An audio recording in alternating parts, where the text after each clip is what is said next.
Hello, my friends. It broke last night that the homeowner in the town of Lindsay, Ontario, who was charged by police when he defended himself against an intruder. He was sleeping at 3 a.m. Someone broke into his house. He defended himself and he was charged by police. Well, I made contact with him last night and we've decided to help him at Rebel News. I got a big story for you. So that's ahead. But first, and also we got a great story out of the UK. Oh, there's so much going on. But before I do that, I want to make sure that you have what we call Rebel News Plus. That's the video version of this podcast. It's $8 a month, which isn't a ton, I know, but it adds up for us. If you can sport $8 a month, that pays so many bills here because we don't take any government money. We rely on you. And by the way, it's great content. There's some things you can only understand by seeing them, video clips. Just go to rebelnewsplus.com and there you have it. Oh yeah, one more thing. This podcast is brought to you by Rebel News. That's right. So if you want to support us, why not do it in a win-win fashion by shopping for yourself? One of my favorite things to do. Head to rebelnewsstore.com to pick the patriotic gear that pleases your heart. And while you're there, use coupon code DREA10 to save while you do.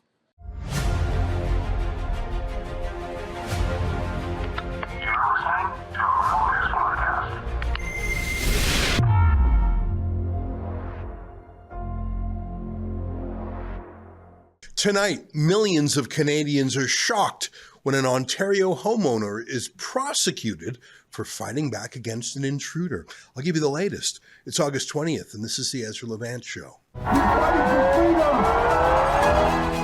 Shame on you, you censorious thug!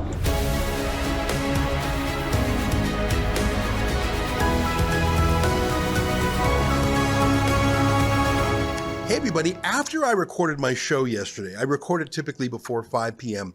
Around 5 p.m., some news broke and we released another video. I don't know if you saw it, but I want to talk a little bit about it today.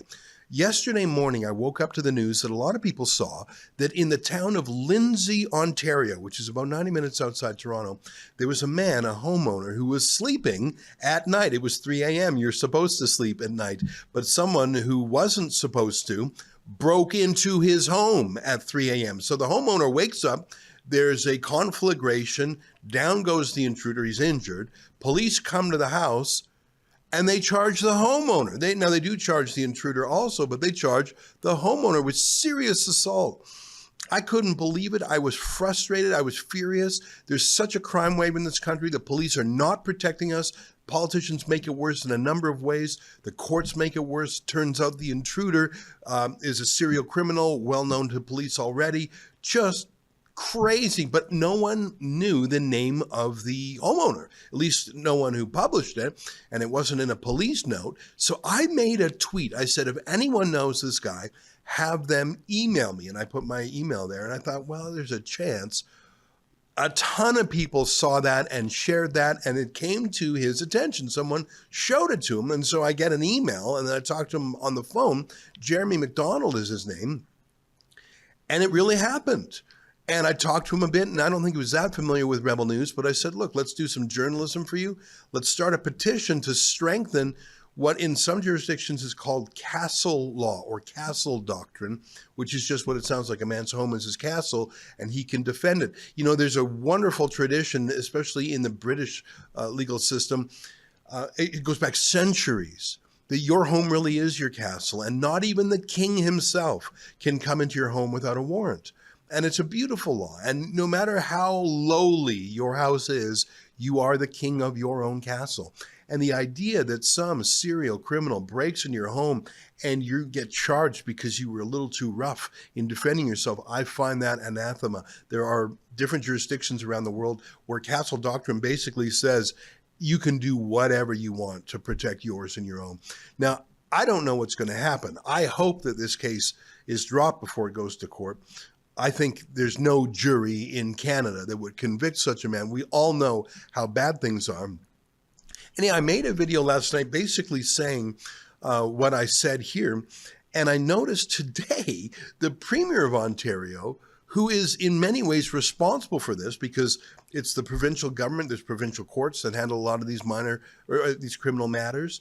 It's the provincial government that handles the prosecutors. So Yes, there are some problems with the federal government for sure, but in almost every way, what happened to this man was the fruits of Doug Ford, the conservative premier. Well, he made a statement today about how he's totally on side with Jeremy McDonald from Lindsay, Ontario. Take a look at Doug Ford.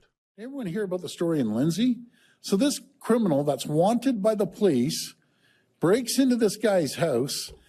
This guy gives him a beating, and this guy gets charged. And the other guy gets charged. But, something is broken. I know if someone breaks into my house or someone else's, you're going to fight for your life. This guy has a weapon. You're going to use any force you possibly can to protect your family. I'm telling you, I know everyone would. I'd be scared to break into Kevon's house. Look at this. He's like a linebacker. He'd beat the living crap out of the guy, as he should. Because enough's enough here. Violence and breaking into people's homes, putting guns to their heads. And guess what?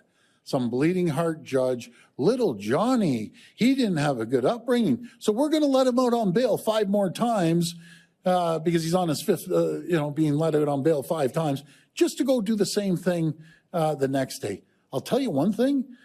I get more calls than anyone in the country. People are done with this.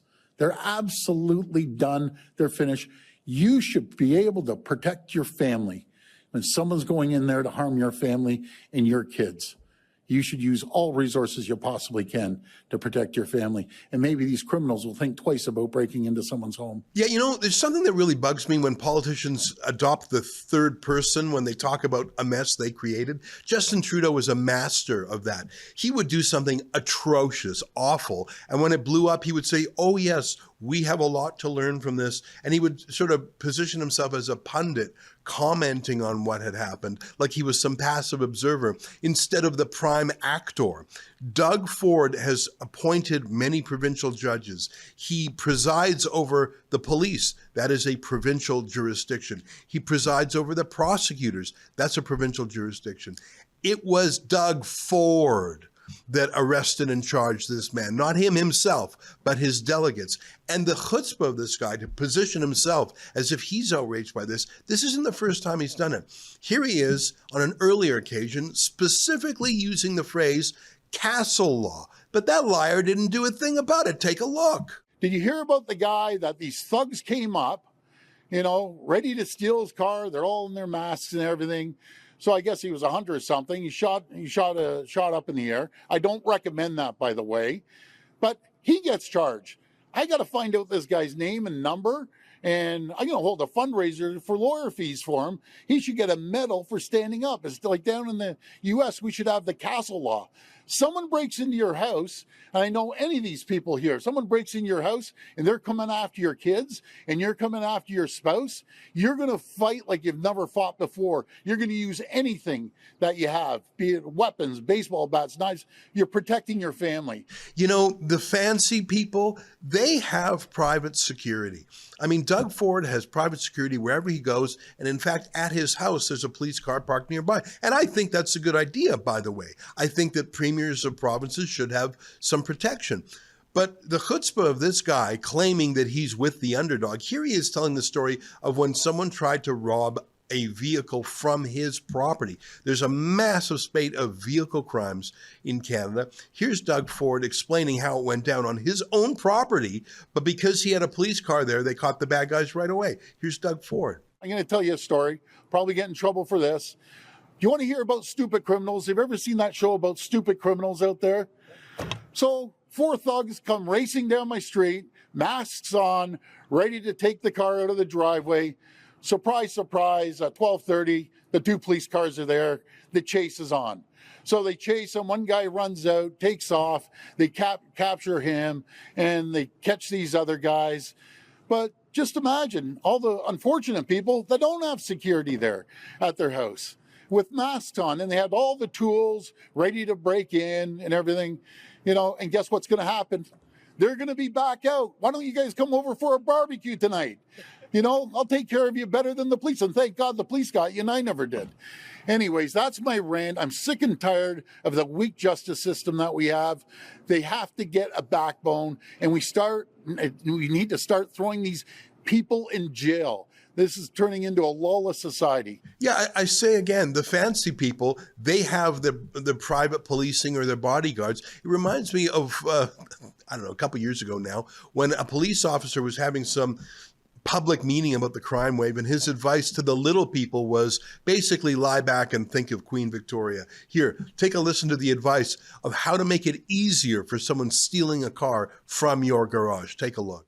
To prevent the possibility of being attacked in your home, leave your fobs at your front door. Because they're breaking into your home to steal your car. They don't want anything else. A lot of them that they're arresting have guns on them, and they're not toy guns, they're real guns. Yeah, you know what? I'm sort of tired of the mayor, the premier, and the prime minister, at least the Liberal government, who have presided over a decade of crime, then saying they sympathize with this guy. They do not. If they sympathize with him, they would act in the public interest and give us Castle Doctrine. I am not for vigilantism, but it is not vigilantism when you defend your home. You are there. And even if police respond in 5 minutes, which could be quite quick, 5 minutes, an intruder can do horrific things, especially if he's armed. If it is your house and someone willfully broke into it, I believe in the Castle Doctrine. I do not believe that's vigilantism. In Canada, we have a doctrine of self-defense, and we talked about that on the show the other day when a young person actually killed someone who was threatening him, and the court found that that was self-defense. The courts say that you are not to weigh to a nicety. Juries and judges are not to be exquisitely accurate in what they demand of a person who in a crisis defends himself. That goes doubly in your house. Could you imagine? I mean, that's the stuff of nightmares. My recurring nightmare is that someone breaks into the house, and I am sharing with you my private thoughts. That's my number one nightmare. And I mean, it's never happened to me. I don't know why it's my nightmare, but that's horrific. Could you imagine it's 3 a.m. and you hear a sound, oh, it's just a tree, oh, it's just a raccoon. No, someone's breaking into your house, and you defend yourself and your family, and you're the one who, I'm beside myself on it. Anyways, the good news is the public is overwhelmingly on the side of Jeremy McDonald. And as I mentioned, I called him up and I agreed to crowdfund for him, and he agreed to accept that help. This is new territory for him, but he's not a rich guy. I'm not going to get into his personal state of affairs, but he made it clear to me that he needed the financial help to fight this. He's not sophisticated in matters of criminal law. Luckily, we have a lot of experience with that. In fact, I told him that we had worked with many other people, including famous cases like Tamara Leach, for whom we continue to crowdfund. So I think he feels like Rebel News can help him, and I know we can. We can certainly help pay for his lawyer. The petition we have at castlelawnow.com, I think that will show how many. Last I checked, it was around 10,000 people who have signed it in less than a day, which is pretty good. And the fact that so many media reports of this are so overwhelmingly the response by the public, I don't know. I think there's a chance something will happen here. But if I had to make a prediction, it would be this: that after putting Jeremy McDonald through the grinder, they at the last minute grudgingly stay the charges against him, but wag their finger at him. I don't think they want to go through with the trial. And by they, I mean the Attorney General of Ontario. I think it would be a PR disaster for Doug Ford, and he would no longer be able to pretend that he's on the side of the people. But I think the reason they charged Jeremy McDonald in the first place is, in French, pour encourager les autres, to set an example for others, to tell others, if you dare defend yourself, we'll prosecute you. I think they're trying to make an example out of this guy and basically saying, don't try and defend yourself in Mark Carney's Canada, in Doug Ford's Ontario, in Olivia Chow's Toronto. And don't think it's not the same in other provinces too. Police really don't want people defending themselves. And on the one hand, I can understand it, because we don't want vigilantism. We don't want a war of all against all. We don't want people using weapons or even firearms that they don't know how to use. But the thing is, people are driven to that because things are so bad. And because people no longer trust the police.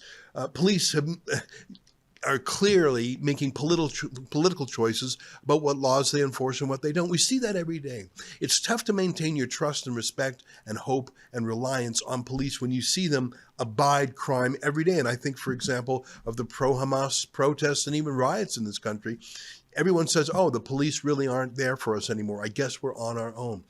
I promised to Jeremy McDonald that we would crowdfund his defense. We would continue to do journalism about his case, and we would put forward that petition. And that's a promise I'm going to keep. What I'm so excited about today is how the entire country seems unified by this.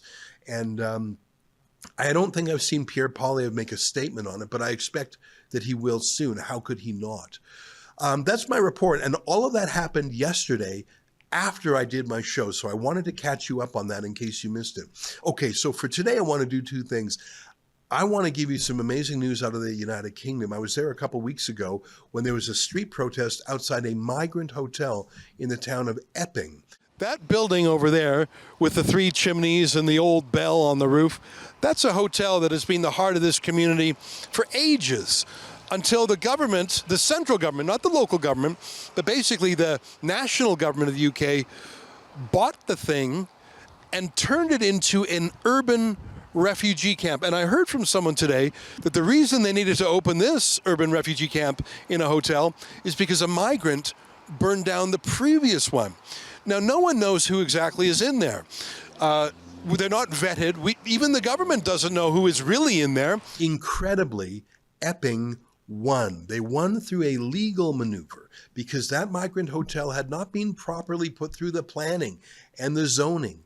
And, you know, when you change the use of a property, when you want to build an office, when you want to build a restaurant, if you want to build a skyscraper, there's all sorts of questions. What about the parking? What about, safety? What about traffic, etc.? They didn't do that for this migrant hotel. And on that technicality, the migrants are being booted out in 2 weeks. Here's my conversation with Jack Hadfield, who was there with me 2 weeks ago and was there this week.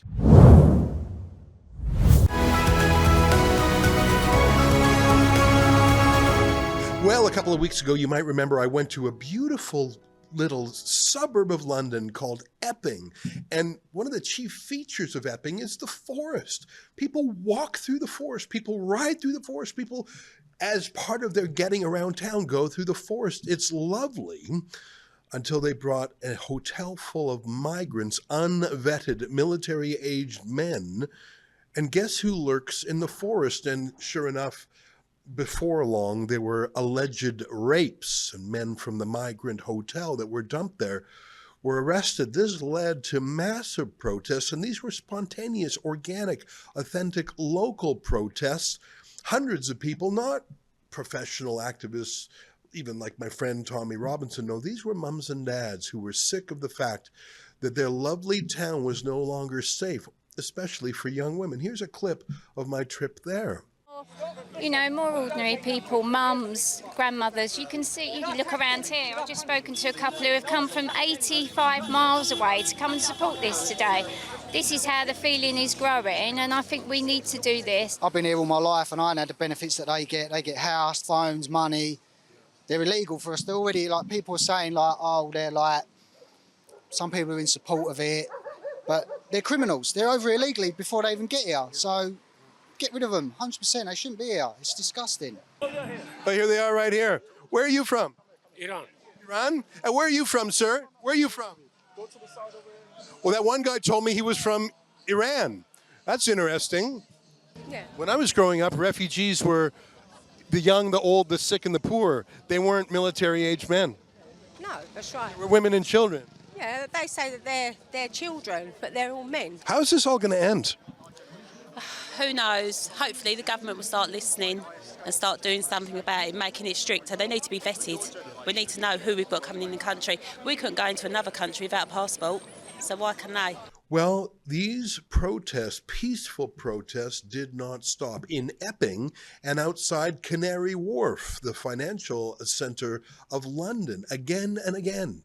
Well, in Epping, an amazing thing happened. The local town council voted to oppose the hotel, and in a legal decision, the migrant hotel amazingly was given 2 weeks to shut down. The Home Office, that's the national government in the United Kingdom, tried to appeal that decision but lost.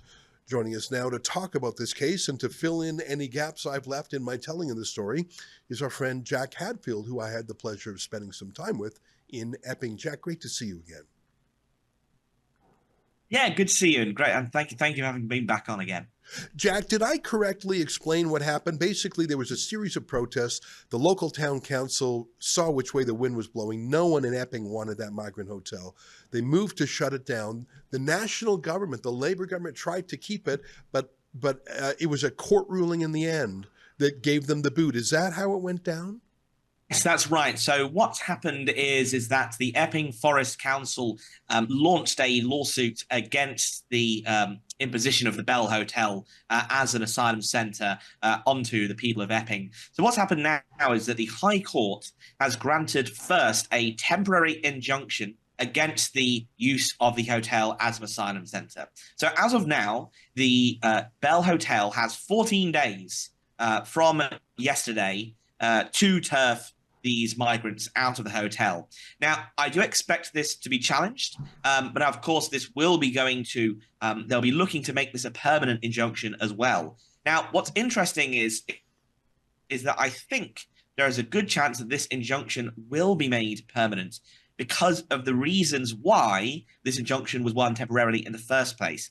And that's because it wasn't done over because, oh, the protests are there, therefore there's a risk to migrants, blah, blah, blah, or people are getting annoyed about this. No, the technical legal reason is because it was determined that the hotel did not properly get planning permissions to move from a hotel, a temporary place of residence, to what is more become a borstal, a place for asylum seekers to live there basically permanently. So this is done under planning law, which is why this decision has been made. And that's also why there's a good reason why other hotels across the country, which also may not have had the technical correct permits to change and to move over, may now be faced because of this. Now, there's obviously the government will obviously want to try and hold it down, but going up against planning law, now British planning law, as those who want to build in this country know, is very strong and has had a lot of legal backing. So going down this route makes it easier, I think, for more asylum hotels to be shut down without having so much of a challenge of racism or human rights or so on and so forth.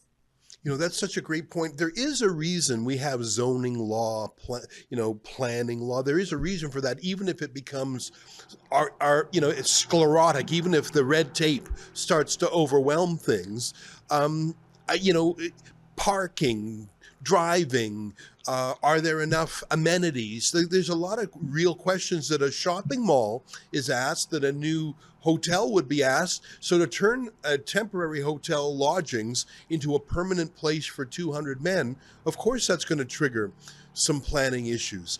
I think that's an outstanding way to deal with the issue. And you're right, it skirts any accusations of racism. I've seen that other towns are going to copy this legal precedent. They're going to challenge the hotels on a planning basis. I think this could spread. And by the way, Jack, I think one of the reasons people in the community are so upset is because they were surprised by this. It was a sneak attack, an ambush. It was secret. One day, suddenly, hundreds of migrants show up. They weren't told, they weren't consulted.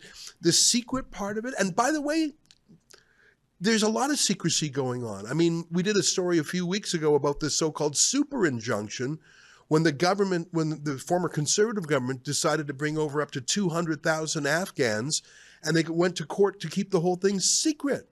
So I think one of the things that irks a lot of Brits is that there being demographic changes, cultural changes, immigration changes, and the British people are not only not consulted, they're deliberately kept in the dark.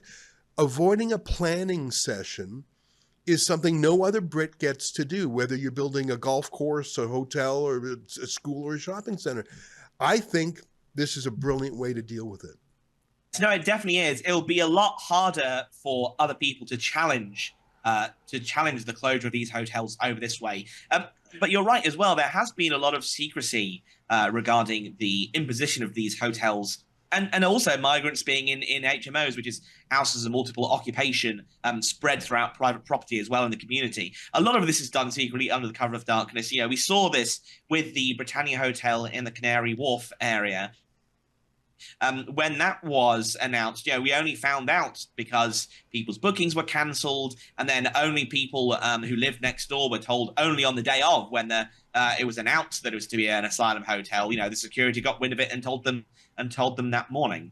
With the Bell Hotel in Epping, of course, it's funny. It was actually shut down under the when Robert Jenrick, who is the Shadow Justice Secretary, was Immigration Minister. He was involved in shutting down the Bell Hotel for the first time when it was first made into an asylum centre in around 2019, 2020. But then the Labour government, when they came back into power, they actually reopened it, and you know it's then been full of new asylum seekers since then. I think it was actually previously, before the Labour government reopened it, it was a mixed-sex accommodation for families, for women and children, but it was reopened as the single-sex accommodation, which obviously most people have more of a concern about, because that means they're more of a risk from fighting age men, more likely to have sexual assaults, rapes, murders, other crime in the area. And just as you mentioned about the Afghan scheme and the data leaks there, I do think, and there are a lot of people that think this in Britain, that this whole data leak was deliberate and was designed to bring these Afghans in because, the Home Office has leaked these list of names. Oh, these people are now going to be in danger, which means they definitely have to come over here. So it created this sense of urgency to bring all these people over. And as we know, it's Afghans out of all other nationalities that are 22 times more likely to be convicted for sexual assault in the United Kingdom compared to British nationals. So that scheme itself really does rub people the wrong way, I think, given that they can bring in not just people who supposedly helped the British Army in Afghanistan, but families and family members who don't even have to be related by blood or by law at all. Yeah, there were not, I can just tell you, there were not 200,000 Afghan translators. In fact, I've been advised there were 1,000 Afghans that did serve as interpreters and translators, and yet that somehow is multiplied 200 times. Let me ask you one last question. So if this hotel in Epping is being shut down as a migrant center and hopefully revived as a hotel, I mean, hotels aren't just for visitors. They're places where you celebrate life cycle events, your 65th birthday, a wedding reception. Like it's not just that they brought in 200 foreign men with a rape culture. It's what they've shut down. They've shut down. I mean, it's not quite the same as a British pub, but a pub has an important place in a community. It's where people go and confer and socialize. Like it's a building block of society. And to take these hotels out of commission, not just killing tourism, and it really is a terrible thing that I don't think has much public support at all. Is Labour going to continue to bring in and warehouse migrant men? Because it's so obviously opposed by these communities. And I would have to think that if I was a local politician, if I didn't get on the right side of this tidal wave, I would be washed out of office. But these decisions are not being made by the local communities, they're being made by the national government. Is there any sign whatsoever that the Labour government will stop letting these illegal, fake refugee claimants in? Or are they just too committed to it and they're worried about their Islamic voting base, perhaps? Well, yes, I do think they are too committed to it. Not just the Islamic voting base, because it's, funnily enough, that voting base is moving further and further away from them as they move towards things like your party, the Corbyn Zahra Sultana party, which is soon to be set up, the Gaza Independents, which now have 5 or 6 MPs in Parliament. So Labour is stuck between trying to get back, this Islamic vote, this, brown immigrant vote, which is moving away from them, versus the white working class voters who are moving away from reform. So whichever side they tack to, they're going to lose one of them anyway.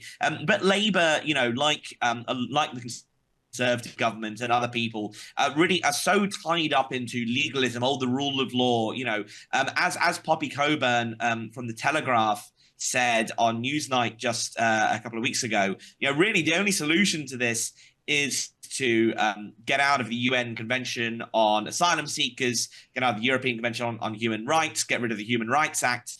These conceptions of rights really don't help anyone. And, people want to see these so-called asylum seekers removed, not just from their community, but from their country. Just in terms of immigration overall, every single demographic believes that immigration has been too high. Labour voters, Conservative voters, old, young, every single demographic has been against this. And when you ask people what numbers they think immigration is in terms of illegal and legal, people think that illegal immigration is around 45% of immigration in total. Now, that's not the case. It's only around about 4%. And 96% of immigration in this country is legal. But people also think that, how many people are coming to the country each year? They think it's around 70,000. So even at that number, when the numbers are more, we've hit net migration in the millions, gross even more than that last year. When people think that immigration is too high at 70,000 and they're off by factors of 10, there is no way that any government that doesn't fix immigration won't constantly be booted out of office at the next elections. Yeah. By the way, here in Canada, if you've ever been to Niagara Falls, you will be stunned. You will not recognize it. And the reason for that is displayed in a viral video by our own David Menzies a week ago. There are 2,000 migrants being housed in hotels in Niagara Falls. Niagara Falls considered a sort of a mini Vegas. It's like it's restaurants and gambling and shows. No, not anymore. Hotels have cut deals with the government. 2,000 migrants in that city. You can tell just by driving through it. Well, Jack, listen, it's great to catch up with you. And I'm very interested in the UK. Sometimes Canadians are saying, why are you so interested in the UK? Well, I think it's because those are the same issues that we have here, and you guys are just a little bit further down the road than us. Thanks very much for being our eyes and ears out there. And your colleague, Emma, has been doing some great work with us, too. So thanks to you guys, the citizen journalists of the UK. It's very exciting. And by the way, we have huge migrant hotels in Canada, too. Be interesting to see if they've broken the zoning laws. I bet they have. Let me leave you with a live stream we had today. Every week we have a Western-themed live stream. And I was on it today. Normally my friend Sheila Gunn-Reid co-hosts it with Lise Murrow. But we talked a little bit, we talked about some Western things. We talked about the by-election in Crowfoot. But we talked a little bit more about the Castle Doctrine. And I made some of the points I just made here. But I also heard from Marty Belanger, Marty up north, and Derek Fildebrand, of course, who is the publisher of Western Standard. Of course, our friend Lise Murrow was on there too. So let me leave you with an excerpt from today's live stream. And let me invite you, we do a live stream every day. Most of the time, it's sort of a general interest one. Once a week, we have other YouTube rising stars, citizen journalists. That's pretty fun. And once a week, we have a Western themed one. So if you're around during the day at 1 p.m. Eastern or 11 a.m. Mountain, it's a fun thing to tune into. And because it's live, you can chat back and forth with the hosts. Anyways, let me leave you with today's episode of our Western Roundup.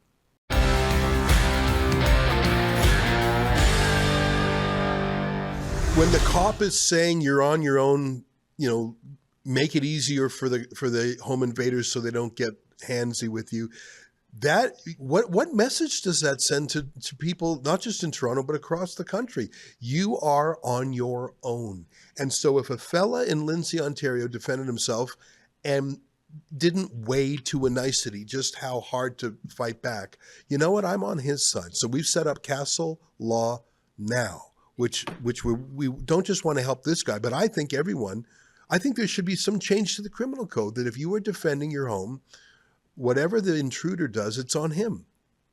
Yeah, I 100% agree. I mean, I live in semi-rural Alberta, not completely rural, but we have a large percentage of our population that's rural. And the police are, people say call the police. If I call the police here, it's going to be 20 minutes before they show up, if that. So, and I want to say this, we don't have castle laws in Canada, but I'd say Alberta is pretty close to there, right? We've actually had quite a few similar cases, and the judges have thrown them out of court and said, no, you're allowed to defend your property. So not your property, you're allowed to defend yourself when somebody's in your house. So we've had a few landmark cases in Alberta, and that sets a precedent. But I support a castle law. I'd sure like to see it as a formal law, that if you're in my house, my driveway maybe not, but if you set foot in my house, expect some resistance.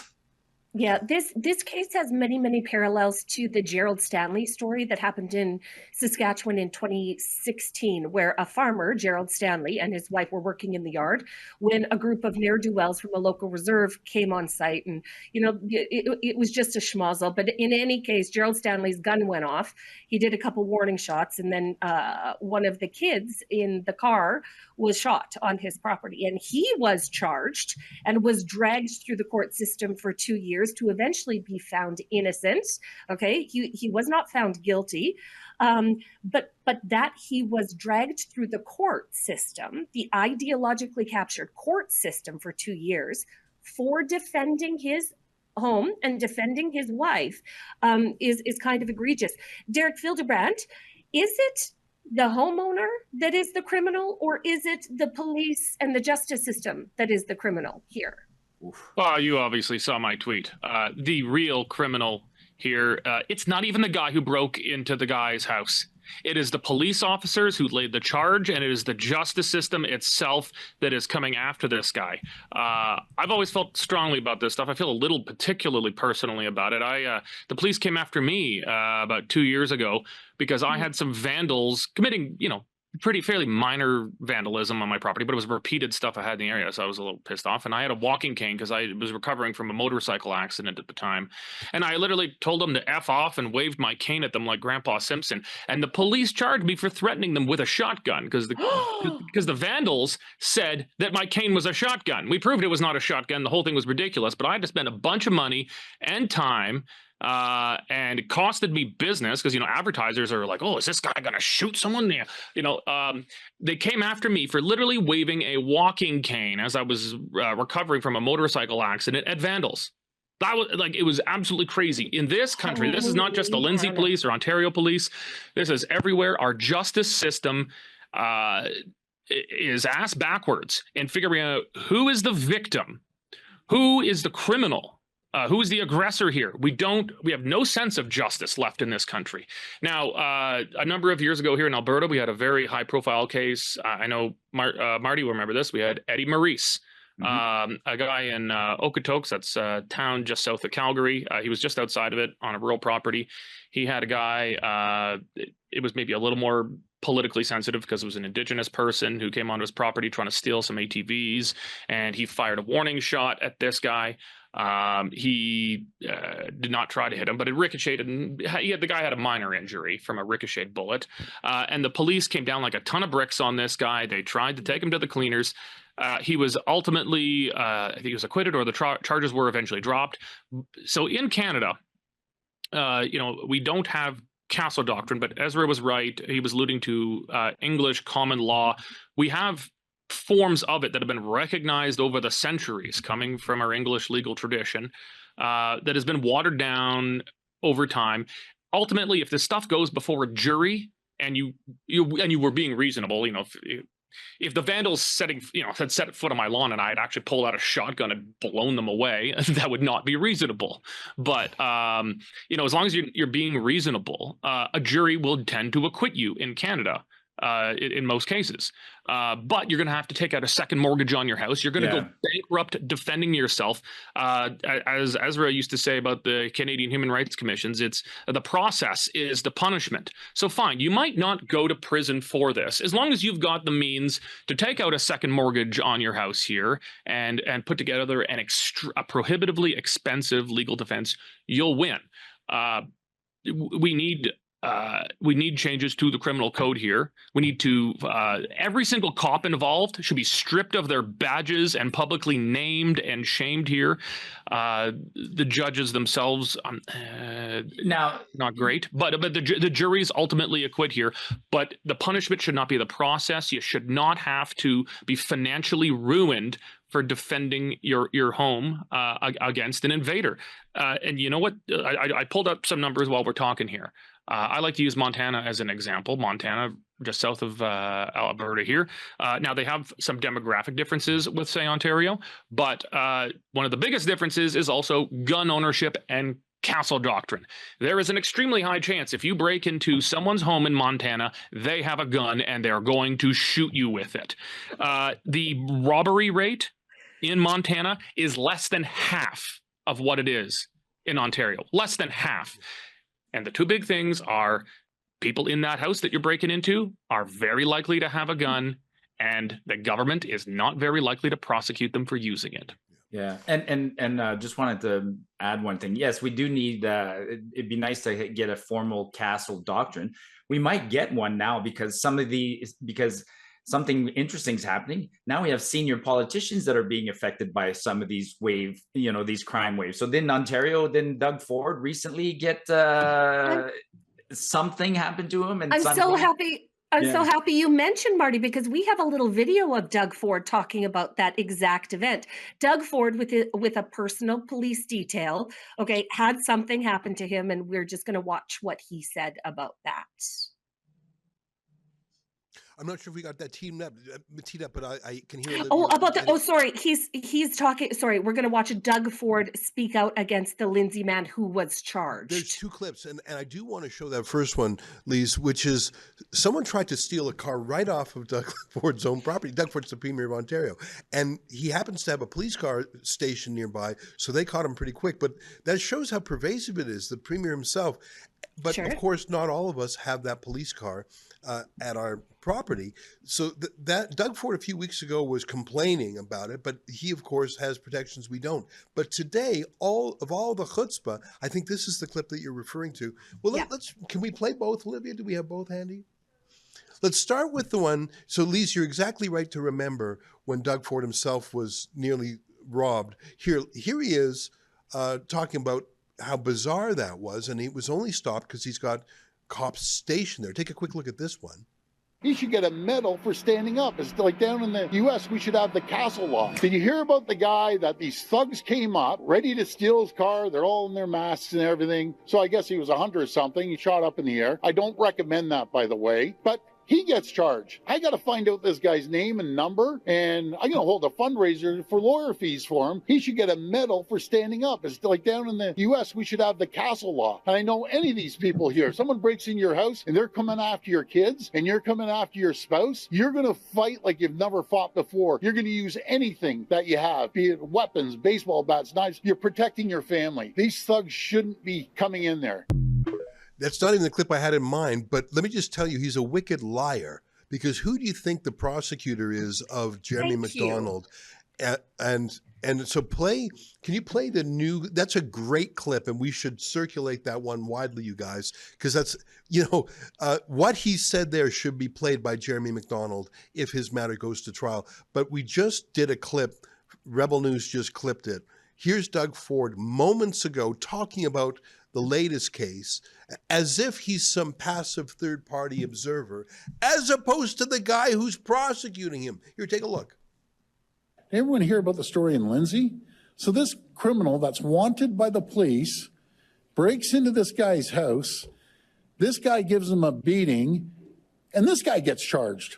And the other guy gets charged. But something is broken. I know if someone breaks into my house or someone else's, you're going to fight for your life. This guy has a weapon. You're going to use any force you possibly can to protect your family. I'm telling you, I know everyone would. I'd be scared to break into Kevon's house. Look at this. He's like a linebacker. He'd beat the living crap out of the guy. And you'd prosecute him. And you would prosecute him, you liar. Because the hypocrisy is unreal, right? Violence and breaking into people's homes, putting guns to their heads. And guess what? Some bleeding heart judge, little Johnny. So the judge is prosecuting him, bucko. So we're going to let him out on bail 5 more times because he's on his 5th, being let out on bail 5 times, just to go do the same thing the next day. I'll tell you one thing. I get more calls than anyone in the country. People are done with this. Well, you're not. You're prosecuting Jeremy McDonald. You should you're the premier of the province. Change the rules and fix the problem, to harm your family and your kids. Well, you should use all resources you possibly can to protect your family. And maybe these criminals will think twice about breaking into someone's home. Liar, liar. Okay, boys, have at it. If I can get in here, I really hate the role I'm going to play for myself here. I am not a defender of Doug Ford. Doug Ford is taking that position probably because he has a good sense of what's popular. He does what he thinks is popular, and I think to the average person, you don't have to have any great understanding of castle doctrine. What's happened is ridiculous. Everyone understands who the real victim and the real criminal is here, so that he's on the right side speaking there. But the criminal, God, I don't want to defend Doug Ford, but I'm gonna have to semi-do it here. You have to forgive me, everyone watching, forgive me. But the Criminal Code of Canada is federal law. That's not provincial. It's not like in the States. In the States, the states have a large latitude in matters of criminal law. Now, the appointment of the prosecutors, that is provincial. The appointment of at least the lower court judges, that is provincial. And the police force itself, that is municipal. So I think there's some room for grace here. I want to be fair to Doug. There's 99 times out of 100. I think there's a lot of fair to hit Doug Ford on this one.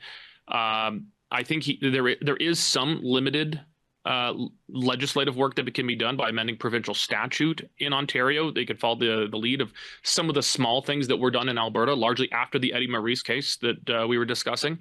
There is some that can be done. But ultimately, I think this is primarily the fault of the police themselves. Those cops, as I said, should have their badges stripped. They shouldn't be allowed to be mall cops after this. But the big change needs to happen at the federal level with the Criminal Code of Canada. And because he's so chummy with the Liberals, maybe he could use a little of that political capital, call up Mark Carney and say, hey, I've been shining your shoes here for a bit. Why don't you do this one for me? I'm so happy he brought up his relationship with the federal government, Derek, because he has sleepovers with the actual prime minister. And, if there's a good time to mention to the prime minister that we need to reform some of these laws, it's then. But Marty. No, so Derek, I like what you're saying. So you're kind of referring to the fact that cops are no longer using their discretion, right? I mean, if I beat up a guy on my property, a cop could show up at my house and look and go, yeah, that guy's in trouble, and drag them back to the jail and leave me alone. Well, no, I think it's cops always have to use discretion. They're just using their discretion extremely poorly. They're charging the wrong people. When vandals attack my vandals damage things on my property, they charge the guy who tells them to pee off or F off and waves a cane. When this guy breaks into someone's home and the guy defends his home, they charge the guy who defended his home. Right. Both are using discretion. They're just using it in an appallingly terrible way. So the fault is the police here, and the fault is perhaps, we don't know enough about it yet, the prosecutors who are provincially appointed, perhaps some fault there, because they can decide not to go forward with prosecution. The decision of whether to lay charges is mostly in the hands of the police. Sometimes they'll consult with the prosecutors. I'm not sure if that was done in this case or not, but the prosecutors have a decision to make now if this is appropriate to go forward. But the big one, if we're going to prevent this going forward, the Criminal Code of Canada needs to be changed. When you enter someone's home with the intention of committing a criminal act, you have surrendered your right to the protection of the state. Your life now belongs to the man and woman who owns that home. I don't know who made the final call to make these charges. It would not surprise me one bit if they consulted the Crown Attorney's Office. And, what's the test for a prosecution? Reasonable likelihood of conviction, and is it in the public interest? Those are the main ones. There's sort of a newer third one as well. I think that this is really designed to tamp down anyone who has big ideas of defending themselves. I think, now I don't know the exact details and I have not availed myself of the information, let the court work its own processes, but I bet you this guy will be acquitted for certain by a jury, as you mentioned. I just, you know what? I mean, let me just switch subjects for a second. I've been covering the Tamara Leach trial for years now. It's the longest running mischief trial, not just in Canada, but in the history of the Commonwealth, more than 50 days. And people hate Justin Trudeau and Chrystia Freeland. They didn't charge him. It's all the provincial government. And the decision to be so obsessed with it is the provincial government. And I think we should never forget that Doug Ford has been like this with the feds. Even during the trucker convoy, he declared an emergency. He's the one who had a "you can't go outside for any reason" announcement that even the police forces said, "Yeah, boss, we're not going to enforce that."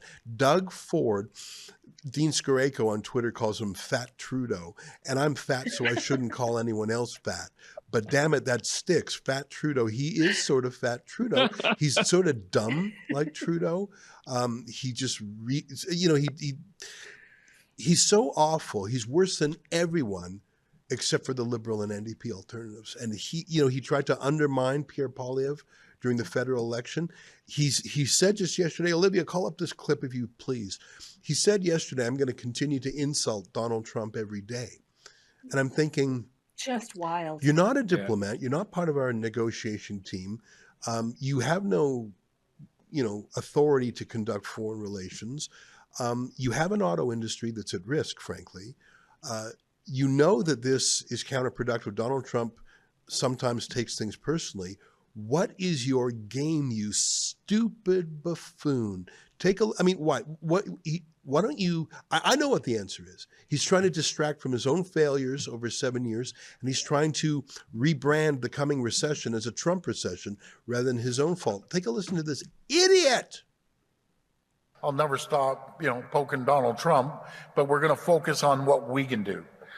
So that no matter who the next president is, or whatever the next crisis, we're able to protect our workers, the services the public relies on, and our communities. Not just from President Trump, but from anything that comes our way for decades to come.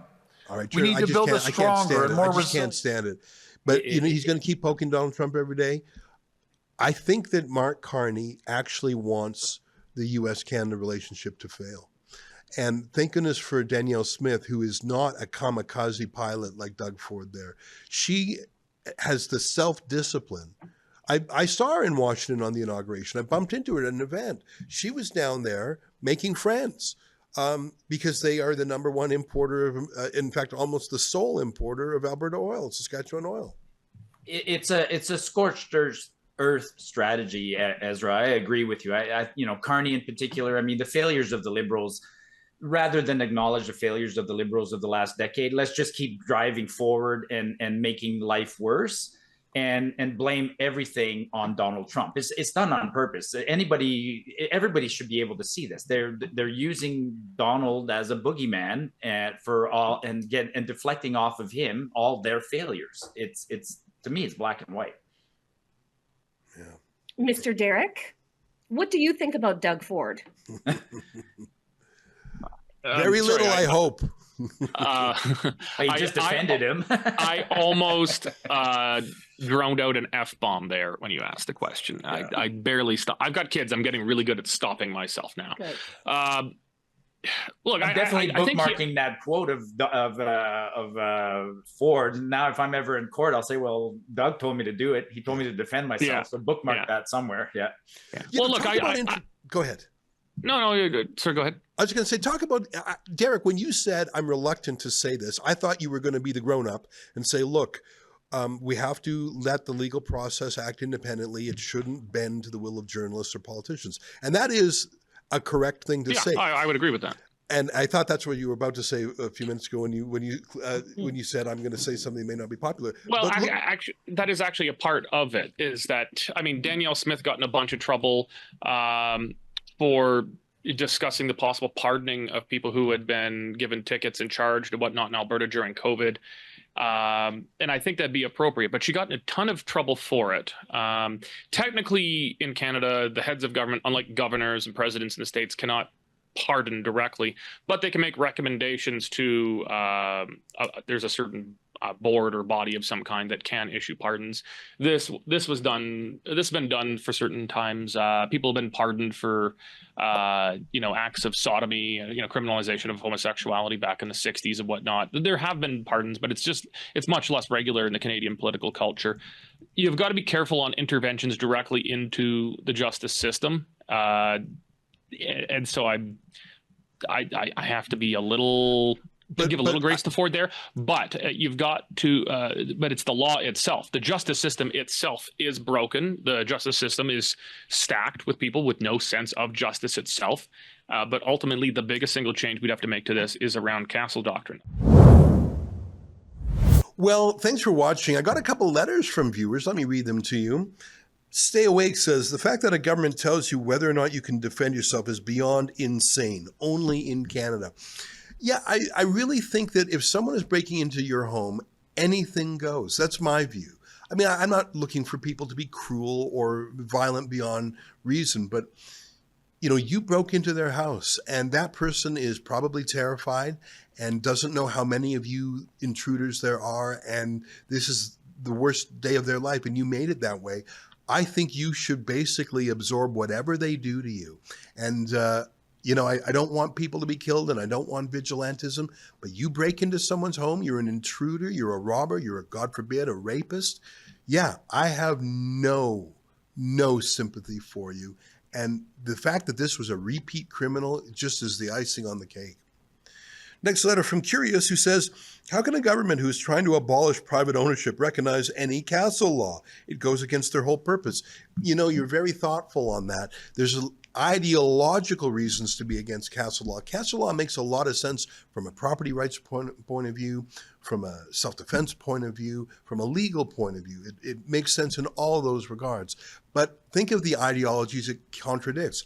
Property rights, the fact that you could defend yourself, that you're allowed to defend yourself as opposed to giving the state the monopoly on violence. If you defend yourself, that's a rebuke that the government wasn't able to defend you. In this case, that's very true. This was a serial criminal. And very interesting. And I feel like it's the classic rebel case. We're reporting this story. We're having a petition to change the law, but we're also getting right in there and making sure that this homeowner does not suffer, because it is not a normal thing to suddenly have to raise tens of thousands of dollars to hire a lawyer. Most normal people cannot do that. Luckily, we have hundreds of rebels who say, I'll chip in $50, I'll chip in $100. If you're one of those people, go to castlelawnow.com. I'm really excited about being able to defend this guy. That's our show for today. Until tomorrow, on behalf of all of us here at Rebel World Headquarters, to you at home, good night, and keep fighting for freedom.